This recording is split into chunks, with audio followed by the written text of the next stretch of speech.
En fin d'année dernière, CIST le 20 novembre 2020 qu'Elisabeth II et le prince Philippe fêtaient leur 73e anniversaire de mariage.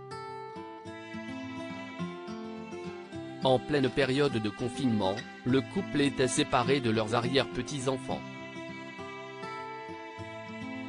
Cependant, ces derniers ne les avaient pas oubliés pour autant. À l'occasion de cette date spéciale, Buckingham Palace avait en effet partagé un cliché du couple, assis dans un oak room au château de Windsor, en train de lire les nombreuses cartes d'anniversaire qu'ils ont reçues pour l'occasion.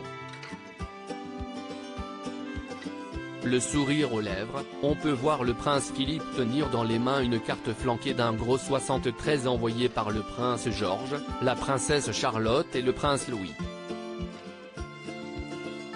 Sur ce cliché pris par le photographe Chris Jackson, Elisabeth II portait sur sa robe en crêpe bleue une broche en chrysanthème remplie de symboles. En effet, cette dernière arborait déjà ce bijou lors de sa lune de miel avec le prince Philippe en 1947.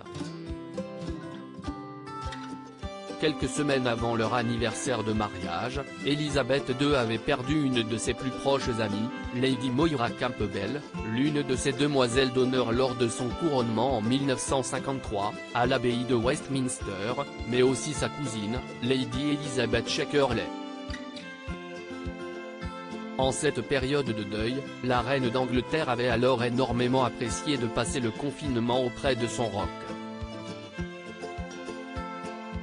Une de ses proches avait alors confié « Tous ceux qui l'ont vue récemment disent que la reine semble mener une nouvelle vie car elle a adoré la chance de passer du bon temps avec Philippe. » Si est-il la première fois depuis des années que la reine peut passer du temps de qualité avec son mari.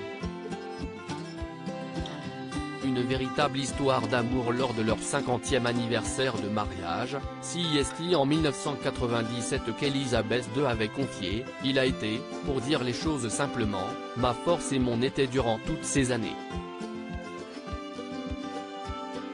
Moi-même comme l'ensemble de sa famille, nous avons envers lui une dette bien plus grande que ce qu'il revendiquerait ou que nous en aurons jamais conscience.